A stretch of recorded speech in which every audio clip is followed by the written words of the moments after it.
de sang sur les chaînes de Jean Bersan, traces de sang sur les méandres, tout l'Amnocan. Aujourd'hui sur le laurier de la coriandre, les traces à crayon de leurs éclats. Général Guimison, cher est son nom. Oh, Général Guimison, bourré son nom.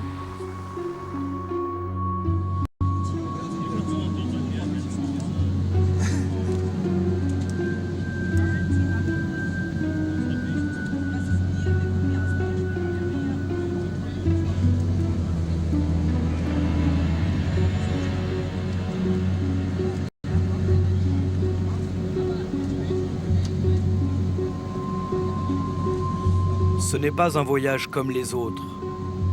Après plusieurs mois de tractations avec les autorités nord-coréennes à Paris, nous avons obtenu un visa pour Pyongyang. Dès notre arrivée, le ton est donné. Séance de photos obligatoire.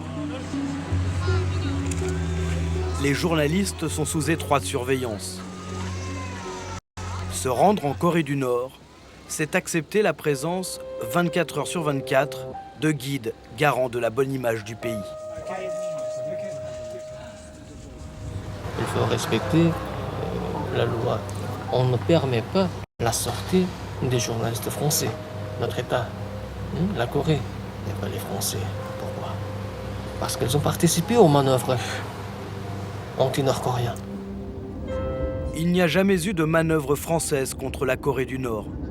Mais à Pyongyang, l'étranger est potentiellement un ennemi qu'il faut surveiller de près. Chaque guide a pour tâche d'encadrer le visiteur et de relayer la propagande du régime. Même officiels, les guides nord-coréens ne peuvent pas être filmés. Lors de notre séjour, nous allons être confinés dans cet hôtel de Pyongyang, sans aucune possibilité de sortir librement dans la ville. Ah, Monsieur Han, qu'est-ce qu'on fait? Et maintenant, Oui. on se promène. Où ça? Ici, à l'hôtel. Dans l'hôtel. Mais peut-être qu'on peut sortir en ville. Non.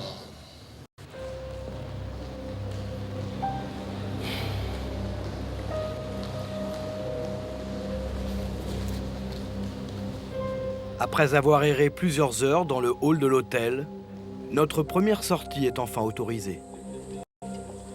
Chaque déplacement est programmé à l'avance et sert les objectifs de la propagande.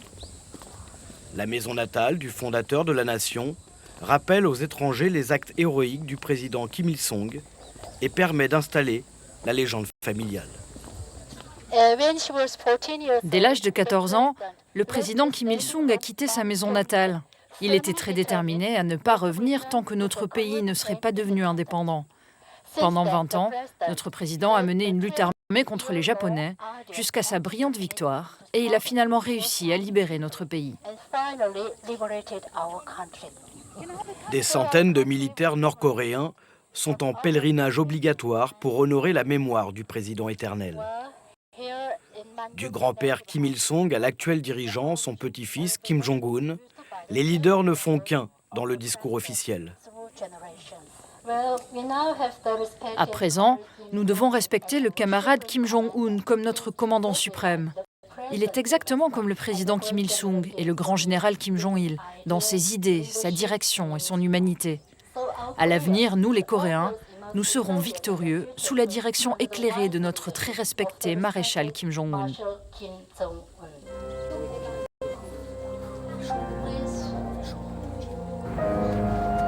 Nous avons été autorisés à nous rendre à Pyongyang pour filmer les nouvelles infrastructures de la capitale. Les autorités veulent effacer l'image habituellement attachée à ce pays. Régime totalitaire, dynastie familiale et brutale répression. Cet hôpital flambant neuf est un moyen de communication idéal pour le régime. Le 3 novembre dernier, le maréchal Kim Jong-un est venu visiter notre hôpital. Il était très content. Il a dit qu'il avait l'impression de rentrer dans un palais. Regardez le lustre accroché ici, c'est notre emblème. Il représente le sein d'une femme.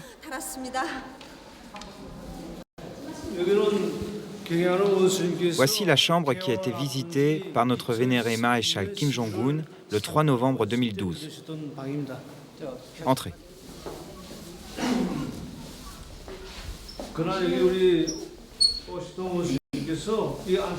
Voici le lit où notre maréchal s'est assis quand il est venu.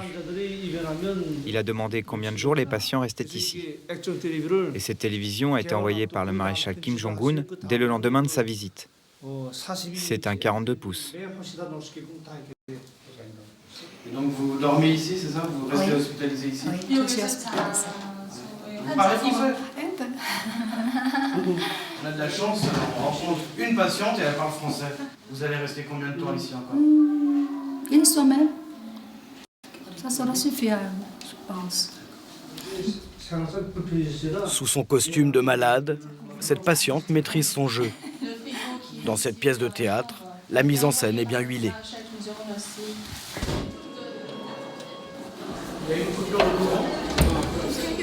Mais la réalité prend vite le dessus. Ça arrive souvent, les pannes de courant.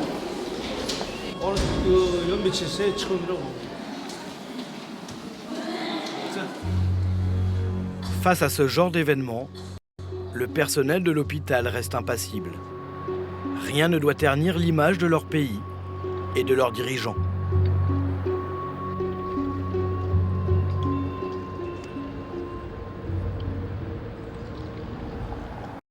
Comme je vous ai dit ce matin, notre pays est un État belligérant avec les États-Unis, le Japon, la Corée du Sud. Oui. Vous connaissez bien, vous le connaissez bien, oui. Alors, il faut beaucoup de soldats, beaucoup de militaires pour défendre la patrie. La tension est toujours présente dans la péninsule coréenne. Le commandant suprême Kim Jong-un, il est très jeune, vous connaissez bien, il a déclaré, si les ennemis osent allumer même une mèche de la guerre, la Corée infligera un coup mortel et décisif pour réunifier la patrie. Oui. La réunification de la patrie est le vœu ardent des Coréens, de tous les Coréens. Ce désir de réunification date de la fin de la guerre de Corée en 1953. La péninsule est alors séparée en deux pays, mais aucun traité de paix n'est signé. Les deux Corées sont officiellement encore en guerre. La Corée du Nord a depuis été dirigée par Kim Il-sung jusqu'en 1994, puis par son fils, le général Kim Jong-il, mort le 17 décembre 2011.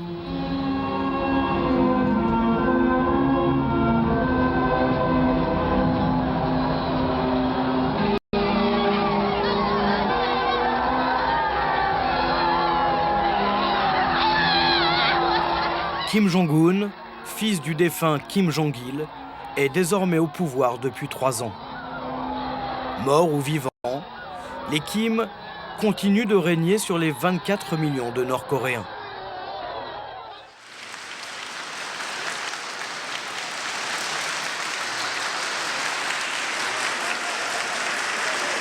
La famille Kim est la première dynastie communiste de l'histoire. Le nouveau dirigeant est présenté au peuple comme un successeur naturel. Âgé d'à peine 30 ans, Kim Jong-un reçoit rapidement le titre de commandant suprême puis de maréchal et consolide son pouvoir. À son arrivée à la tête du régime, Kim Jong-un avait suscité un espoir au sein de la population.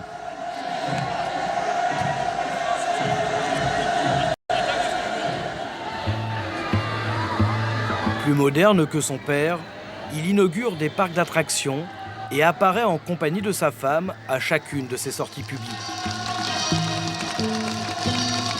Jamais un dirigeant nord-coréen n'avait jusqu'alors adopté une telle attitude. Kim Jong-un cultive son image jusqu'à sa posture physique, rappelant celle de son grand-père Kim Il-sung. la propagande a désormais intégré le troisième homme fort de la nation nord-coréenne. Le dirigeant est le cerveau de cette nation et son peuple en est le corps. Cet autre guide est là pour nous le rappeler.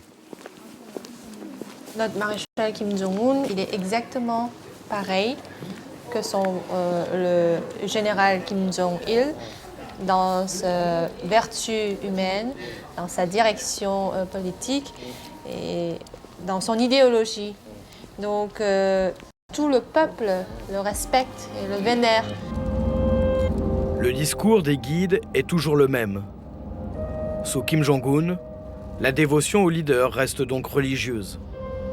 Comme tous les étrangers de passage, nous sommes dans l'obligation de nous plier aux exigences du régime.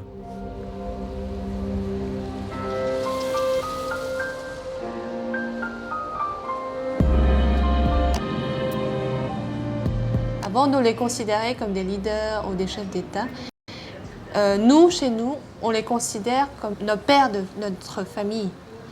Que ce soit des petits ou que ce soit des personnes très âgées, que ce soit des hommes, que ce soit des femmes, toute la nation coréenne les considère comme nos pères. En 3 ans de pouvoir absolu, comme son père et son grand-père, le maréchal Kim Jong-un s'est fait une place jusque dans l'intimité des familles. Cette scientifique à la retraite et sa petite-fille servent de faire valoir au régime. Quel est votre sentiment à l'égard du maréchal Kim Jong-un? Comme tout le monde, je considère que le maréchal Kim Jong-un incarne notre destin. Il est notre avenir et notre père à tous. Vous, les étrangers, vous ne pouvez pas comprendre à quel point nous vénérons notre maréchal. Tout le peuple remet son destin et son futur entre ses mains. C'est grâce au maréchal Kim Jong-un que je suis riche et que je peux vivre dans ces conditions. D'ailleurs, vous connaissez peut-être cette chanson qui parle de l'essor de notre jeune pays et qui dit que la construction de notre pays sera réalisée par notre peuple sous la direction du camarade Kim Jong-un. Grâce à lui, notre avenir sera brillant et le socialisme triomphera.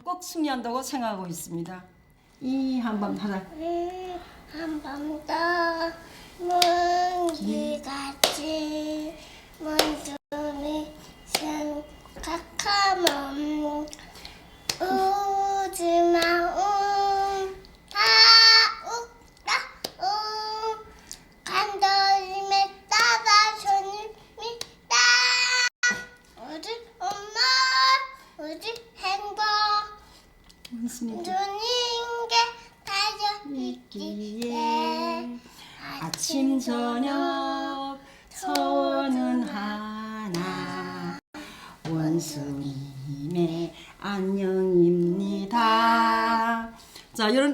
Vous voyez, même les petits-enfants, le maréchal leur manque et donc ils le saluent en chantant. Votre petite fille qui vient de chanter, elle a 2 ans. Qu'est-ce que vous lui souhaitez pour l'avenir? Dans quel pays elle va vivre? Je suis certaine qu'elle vivra dans un pays fort et prospère qui reflètera la puissance du mont Paektu.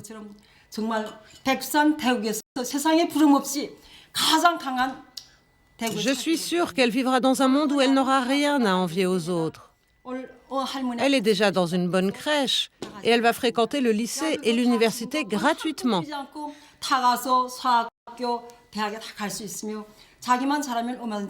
Nous espérons qu'elle deviendra une scientifique, comme son grand-père. Et nous voulons qu'elle contribue au développement de notre pays, aux sciences et aux technologies, sous la direction de notre maréchal Kim Jong-un.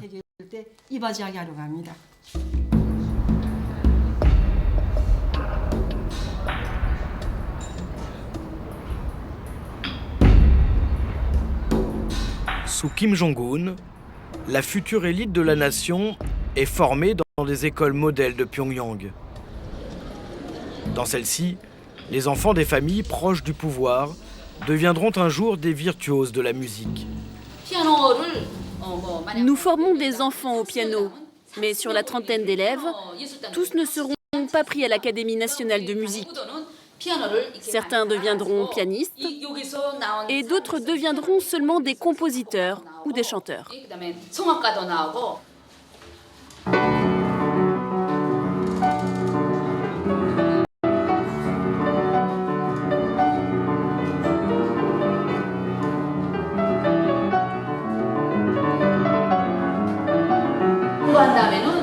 Dans notre maternelle, ces étoiles rouges sont des récompenses données aux enfants s'ils travaillent bien. Quand ils voient ces étoiles, ça leur donne envie de s'enrôler dans notre armée.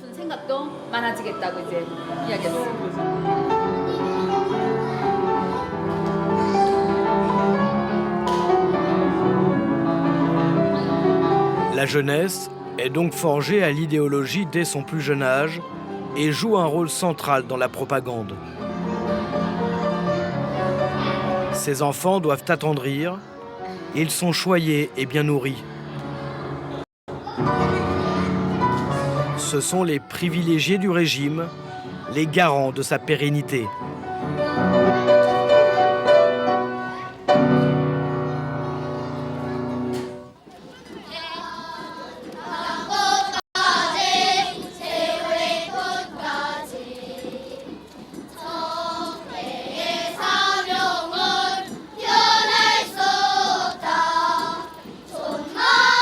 De la maternelle à l'université, le culte du leader semble sans faille. Mais les parades, les chansons et les sourires masquent une autre réalité. Nos images tournées en Corée du Nord ne permettent pas de comprendre le fonctionnement de ce pays opaque. Seuls les réfugiés nord-coréens peuvent donc décrypter le quotidien de ce pays. Ce qu'on voit sur vos images, ce sont des élèves qui ont le même niveau scolaire. Ceux qui guident les parades dans les rues de Pyongyang sont préparés psychologiquement pendant toute leur scolarité. Et en général, ils ont des facilités matérielles grâce à la situation de leurs parents. Car c'est un privilège de mener des parades comme celle-là dans les rues de la capitale.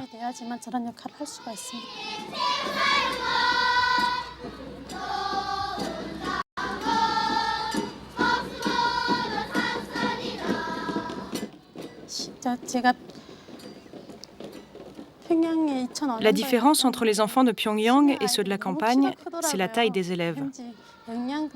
Dans la capitale, ils sont bien plus grands au même âge qu'à la campagne. Cette différence est due au manque de protéines.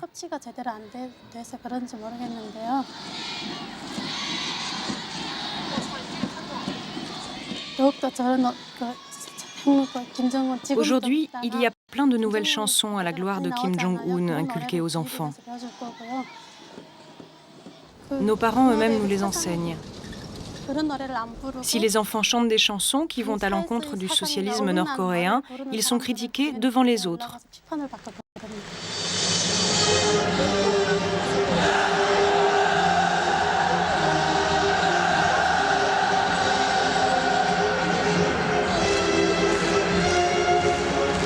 L'encadrement de la jeunesse est la priorité absolue. Au cœur de cet enseignement figure un patriotisme exacerbé.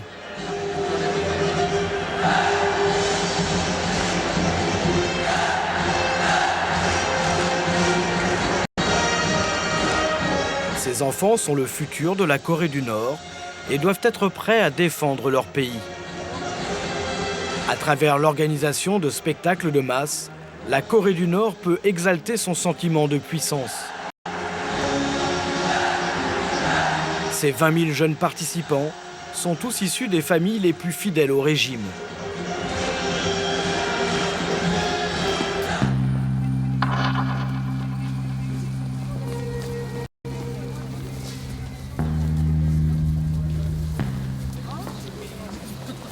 À Pyongyang, cette population constitue dans le vocabulaire du régime les masses du noyau central.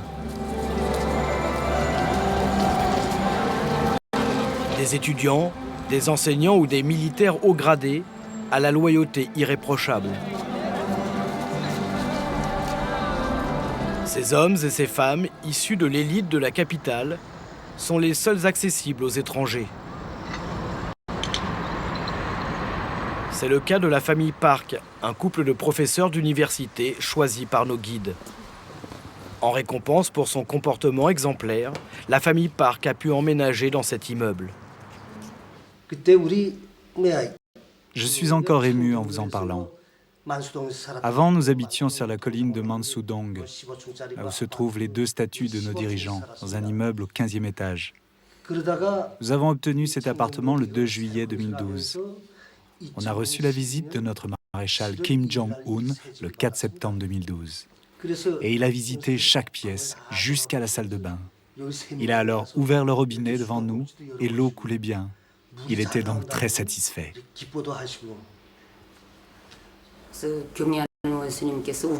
Je n'en croyais pas mes yeux de pouvoir habiter dans un tel appartement. Le jour de la visite de notre maréchal Kim Jong-un, je lui ai moi-même demandé « Cher leader, pourquoi une famille comme la nôtre a-t-elle le droit d'habiter dans un appartement aussi luxueux ?» Le maréchal m'a alors répondu « Dans notre société, les enseignants sont les gens qui ont le droit au plus grand respect, ainsi que leur famille. Si vous ne pouvez pas bénéficier d'un appartement comme celui-ci, qui d'autre le pourrait? Vous méritez de vivre ici. » C'est ça que le maréchal m'a répondu. Un appartement modèle pour une famille modèle. Le bonheur à la nord-coréenne est une fois de plus mis en scène. Pour s'assurer de leur fidélité et masquer la chape de plomb qui règne sur la population, Kim Jong-un a transformé Pyongyang en une vitrine pour les privilégiés du régime. Notre maréchal Kim Jong-un, il essaie de faire en sorte que tout le peuple puisse jouir d'une vie heureuse. Et il veut qu'en fait, le peuple puisse vivre dans un pays très civilisé, un pays socialiste civilisé. C'est sa volonté et décision que le peuple puisse jouir d'une vie très moderne. Ça montre qu'on essaie de développer non seulement le loisir, mais le sport, la santé, la culture. On essaie de vivre dans un monde plus civilisé, quoi. Le despote Kim Jong-un a décrété que les Nord-Coréens devaient s'amuser. Le pays serait entré dans une nouvelle ère, celle de la société des loisirs. C'est du moins ce que les autorités veulent montrer aux visiteurs étrangers. En périphérie de Pyongyang, ce centre équestre est le dernier lieu inauguré par le maréchal Kim Jong-un.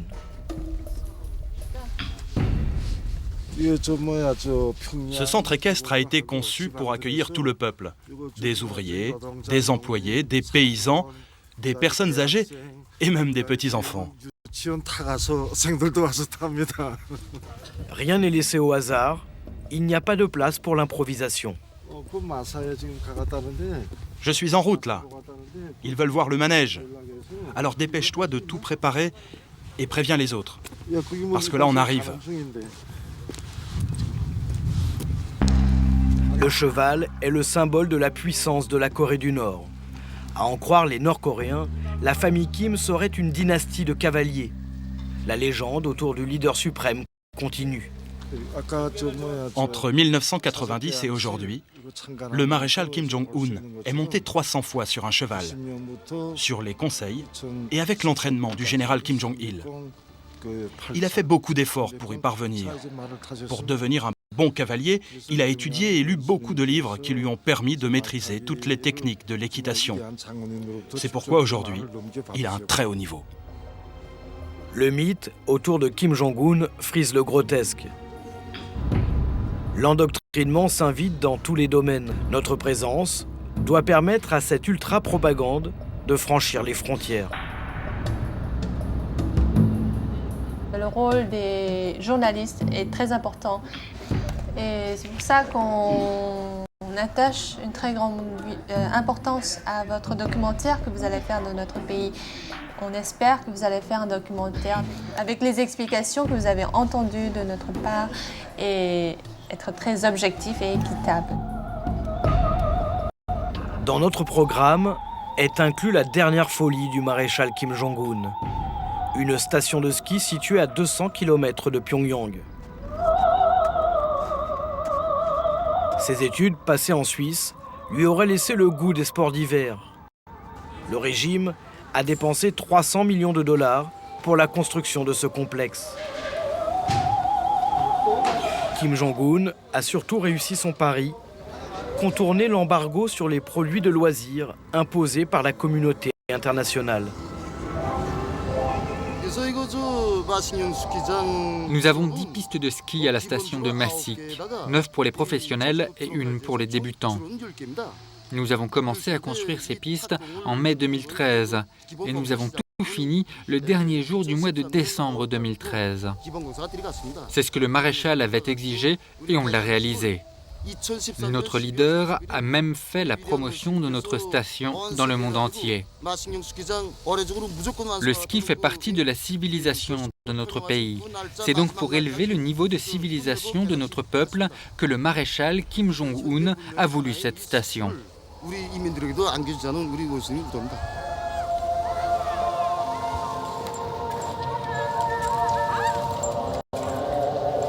Mais qui donc en Corée du Nord peut s'offrir le luxe de séjourner ici?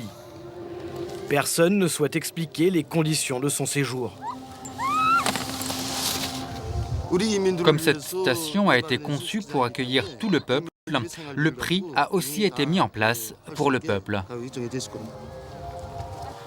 Au pays du socialisme du maréchal Kim Jong-un, la question de l'argent reste un tabou.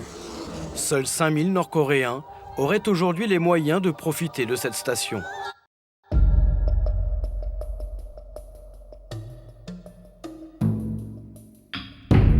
Aux yeux de ce réfugié nord-coréen, ces nouvelles installations sont inacceptables.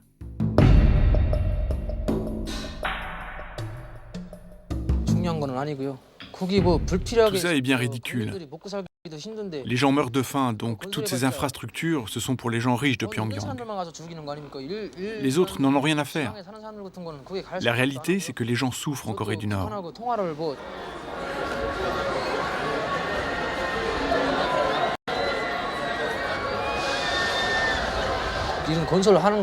Quand je vois la construction de tous ces lieux de divertissement à Pyongyang, je me dis que c'est uniquement pour apaiser le peuple et pour montrer aux étrangers que le pays est capable de ce genre de réalisation.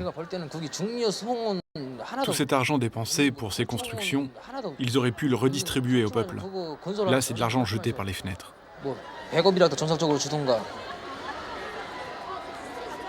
Les difficultés économiques de la Corée du Nord n'empêchent pas le régime de dépenser sans compter. Tous les 2 ans, Pyongyang organise un festival de cinéma ouvert aux étrangers.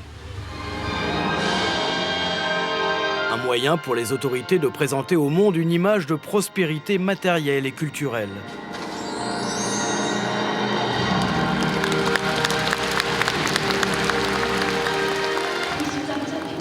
Nous déclarons ouvert le 13e Festival international du film de Pyongyang. Les films et les dessins animés sont bien sûr consensuels. L'ouverture sur l'étranger a ses limites et l'hommage aux dirigeants n'est jamais loin. Cet événement est d'autant plus important qu'il a lieu grâce à l'intérêt et l'amour que porte notre maréchal Kim Jong-un au cinéma. Vous allez voir des films tout à fait nouveaux dans leur forme et leur contenu. Le cinéma nord-coréen occupe une place centrale dans la propagande. Il sert à éduquer avant même de divertir.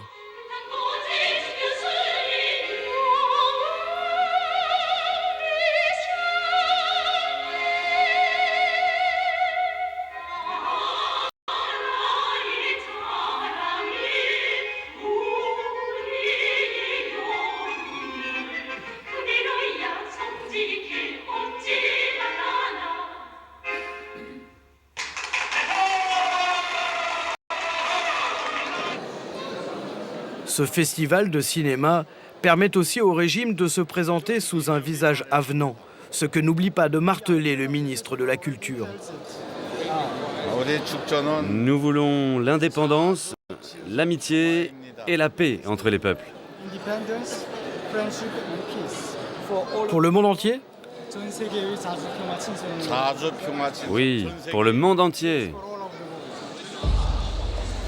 Les dignitaires et les quelques étrangers vont profiter d'une soirée orchestrée par la nomenclature du régime.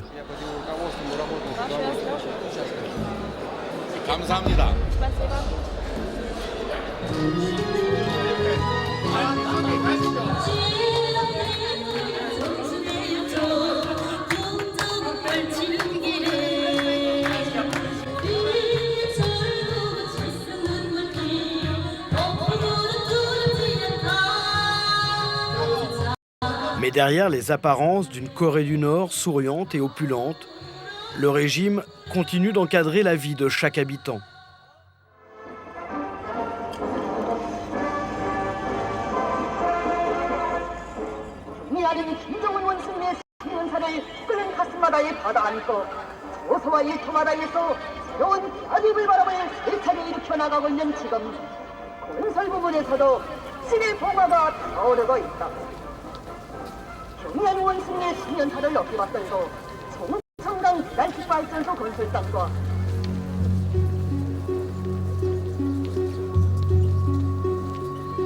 Au pays des leaders suprêmes, le moindre événement est l'occasion d'exalter encore la dévotion aux dirigeants. Personne ne peut y échapper. La Corée du Nord a mis en place un système totalitaire.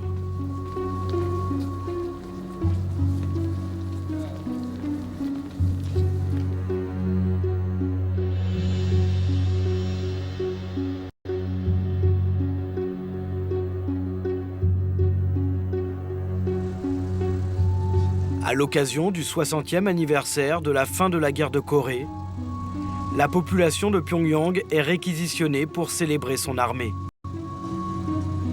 Notre général Kim Jong-il avait dit qu'on peut se passer des bonbons, mais qu'on ne peut pas se passer des balles de fusil pour sauvegarder notre pays. Le discours de cette guide est inspiré de la politique de Songun, élaborée par l'ancien leader Kim Jong-il. Cette doctrine donne la priorité à l'armée dans la construction du socialisme nord-coréen.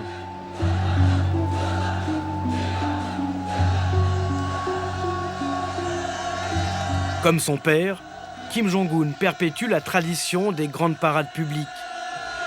Il y met en scène son propre pouvoir et la puissance de la Corée du Nord.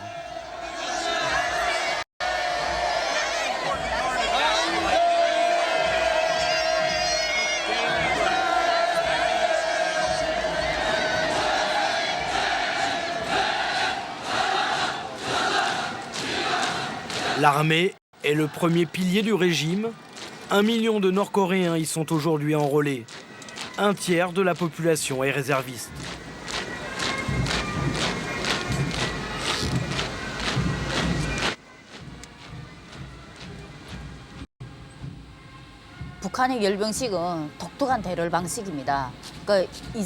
Les parades sont très spéciales.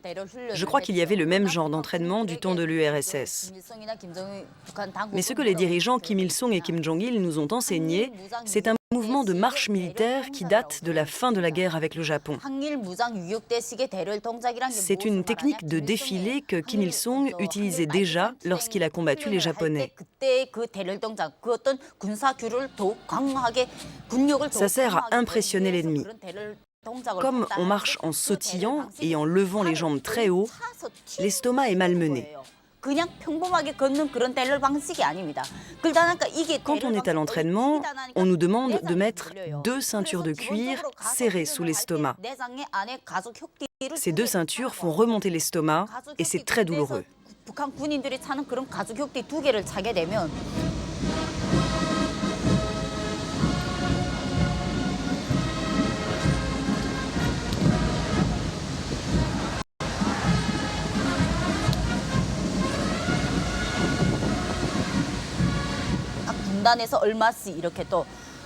Moi, j'ai participé aux entraînements pour ces défilés en tant qu'étudiante de l'université militaire. Mais à quelques jours du défilé, j'ai contracté une paralysie des jambes à cause de ces exercices de sautillement. Je n'ai donc pas pu y participer et j'ai dû rentrer à l'université.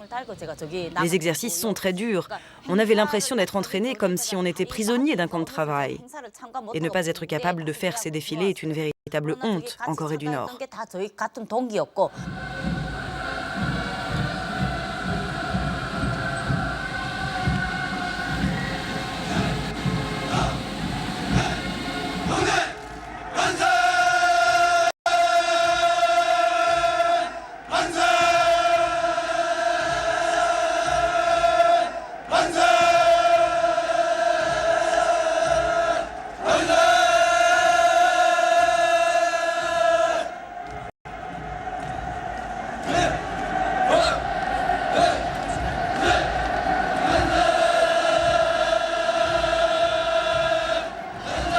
Pour asseoir sa légitimité sur l'armée et le parti, Kim Jong-un s'est inspiré des heures les plus sombres du stalinisme. Au mois de décembre 2013, le jeune dictateur a entamé une violente purge au sommet de l'État. Tous les dignitaires lui faisant de l'ombre ont été brutalement écartés, à commencer par son oncle, John Santek, très influent au sein du régime. 조선민주주의인민공화국 국가안전보위부 특별군사재판소는 피소자 장성택이 적들과 사상적으로 동조하여 우리 공화국의 인민주권을 뒤집을 목적으로 감행한 국가전복 음모 행위가 공화국 형법 제60조에 해당하는 범죄를 구성한다는 것을 확증하였으며 흉악한 정치적 야심과 음모가이며 만고역적인 장성택을 혁명의 이름으로 인민의 이름으로 전열히 단죄 규탄하면서 공화국 형법 제60조에 따라 사형에 처하기로 판결하였다. 판결은 즉시에 집행되었다. Jean Santek sera fusillé pour officiellement avoir fomenté un coup d'État. On le disait surtout trop impliqué dans des activités commerciales avec la Chine. L'espoir d'un assouplissement du régime s'est définitivement éteint. Kim Jong-un s'est affirmé comme un chef de guerre. Ses directives, souvent belliqueuses, sont appliquées à la lettre par les soldats nord-coréens. Après l'installation du régime de Kim Jong-un, l'entraînement est devenu de plus en plus intense. Il était déterminé à écraser la Corée du Sud par la force. Il a donc insisté sur les armes dont on se servait en nous ordonnant d'utiliser toutes nos munitions à chaque entraînement. Je me souviens que les directives ont changé à son arrivée. On devait se rendre de plus en plus souvent dans les montagnes pour s'entraîner, parfois jusqu'à 2 ou 3 fois par semaine. Et puis, tout a changé au niveau de notre matériel militaire. On a reçu rapidement de nouvelles balles beaucoup plus performantes, capables de percer des chars ou des plaques métalliques. Je crois que Kim Jong-un veut prouver aux Coréens qu'il est capable de se préparer à la guerre contre la Corée du Sud.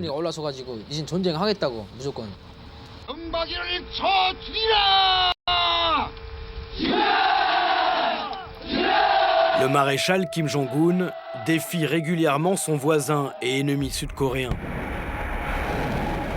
La rhétorique guerrière du régime est suivie d'actes de provocation comme des essais nucléaires ou des manœuvres militaires. L'État a besoin d'un ennemi pour justifier la priorité des affaires militaires sur l'économie. Cette politique se fait aux dépens d'une population qui, en dehors de Pyongyang, reste toujours vulnérable. De 1994 à 1998, le pays a vécu la pire de ces famines, provoquant la mort de centaines de milliers de personnes.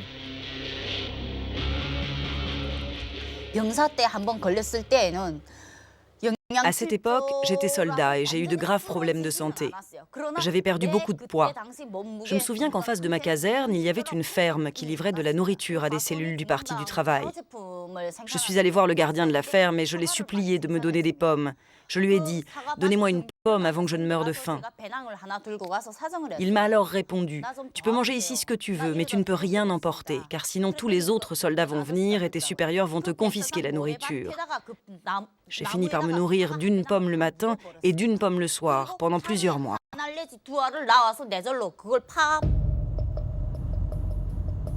Aujourd'hui, les grandes famines ont disparu, mais le manque de nourriture reste encore l'ennemi numéro 1 du régime. Un tiers de la population du pays souffre de malnutrition et dépend encore du système de distribution publique. L'État achète de la part des paysans des céréales, de l'aliment à des prix bas, et puis il les redistribue à toute la population. Donc c'est selon le nombre des membres de famille. Et s'il y a des adultes, on donne beaucoup plus qu'à la famille où il y a des enfants. Le régime reste incapable de nourrir sa population, mais veut nous convaincre du contraire.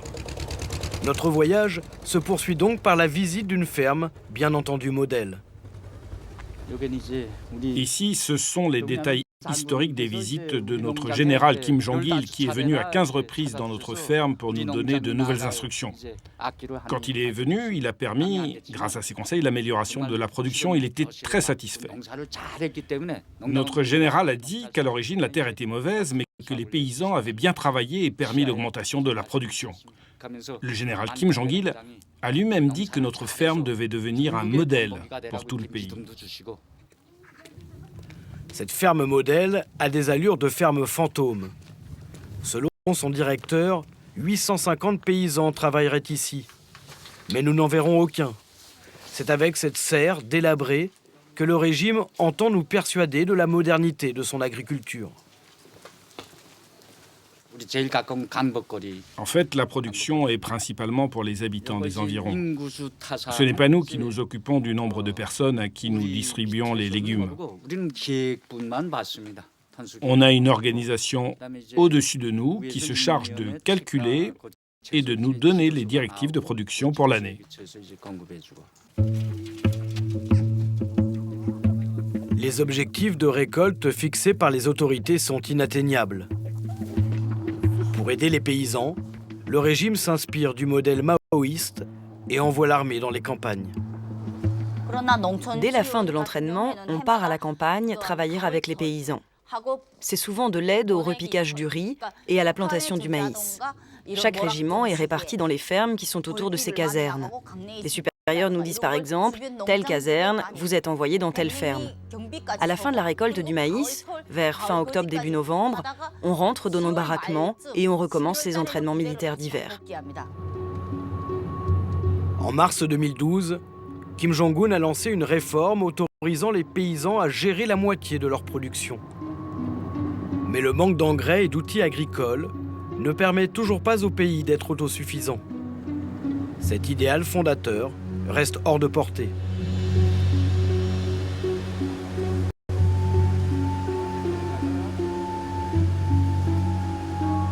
En apparence, le régime continue de défendre un système d'économie planifiée. Mais aujourd'hui, il n'a plus le choix et tolère les activités commerciales privées. On a toujours des difficultés dans le domaine économique. On a encore des obstacles à surmonter. Mais tout le monde jouit d'une vie stable sous la direction de notre maréchal.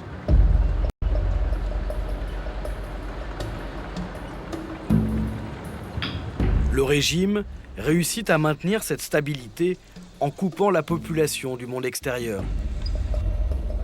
Seule une poignée de Nord-Coréens parvient à rompre cet isolement en passant par le marché noir.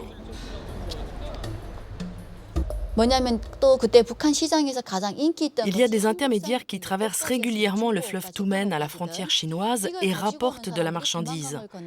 Je faisais du commerce avec quelques amis et je me souviens que tous copiaient et gravaient des DVD sud-coréens importés clandestinement de Chine pour les revendre sur les marchés. En Corée du Nord, se procurer ce genre de DVD est totalement interdit et va à l'encontre du régime et de la loi. C'est même très dangereux d'en posséder. Mais quand il y a un peu moins de contrôle, le soir, les amis et les familles se réunissent vers 22-23 heures jusqu'à l'aube et discrètement, ils en profitent pour regarder ces séries.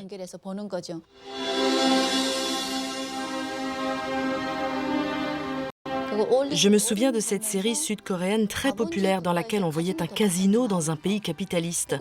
On y voyait des échanges d'argent, c'était très surprenant pour nous. Car en Corée du Nord, la seule chose que l'on voyait à la télévision, c'était les informations sur les dirigeants Kim Il-sung et Kim Jong-il. Et c'est encore comme ça aujourd'hui. Alors que dans ces séries sud-coréennes, j'ai vu des appartements, des penderies remplies de chaussures et de vêtements. En Corée du Nord, le régime vous répète sans cesse que les Sud-Coréens sont très pauvres. Les gens dans ces séries étaient habillés très librement et moi, ça me plaisait bien.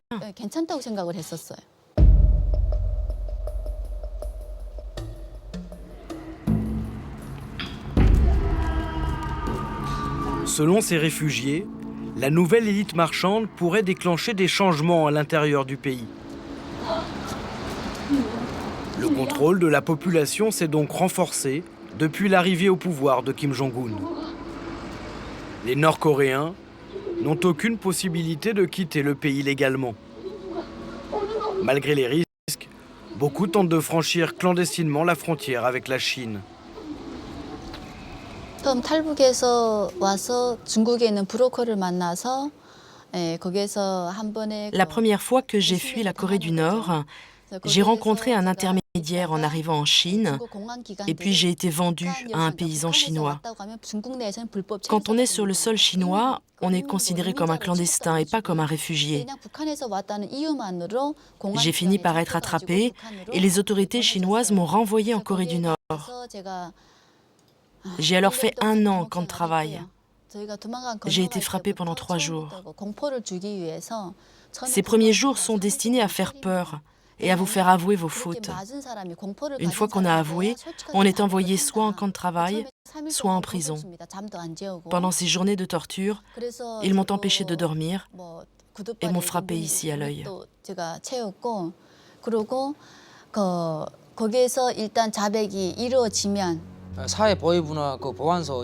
Quand j'étais garde-frontière sur le fleuve Tumen, j'étais chargé d'arrêter les fugitifs. On était postés par groupe de 3 le long de la frontière chinoise.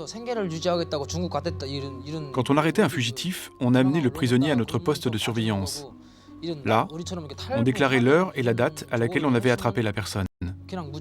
Ensuite, le fugitif était interrogé par notre chef, puis transféré au département de la sécurité. Si le prisonnier était affamé, on pouvait l'épargner. Sinon, il était envoyé directement en camp de travail ou en prison. Moi, je ne faisais que transmettre ces gens à mes supérieurs.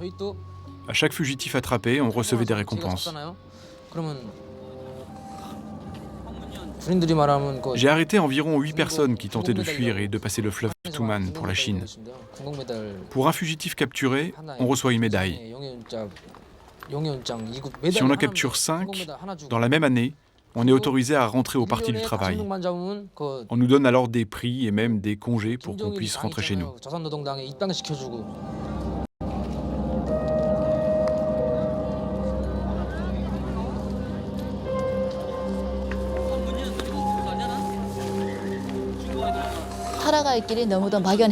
Une fois que je suis sortie de prison, je me suis demandé comment j'allais continuer à vivre alors que je n'avais plus d'identité.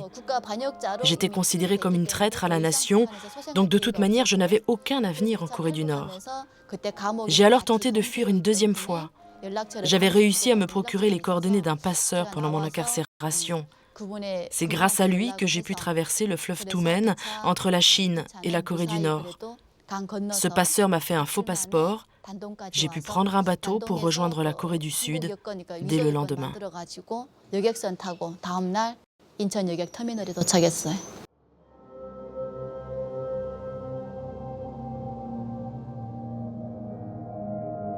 La brutalité des autorités et les difficultés économiques ont contraint plus de 200 000 Nord-Coréens à fuir leur pays. 25 000 ont pu rejoindre la Corée du Sud. Malgré les espoirs, l'accession au pouvoir du maréchal Kim Jong-un n'a pas changé la nature du régime. Le décalage entre la réalité du pays et l'image qu'il voudrait donner n'a jamais été aussi flagrant.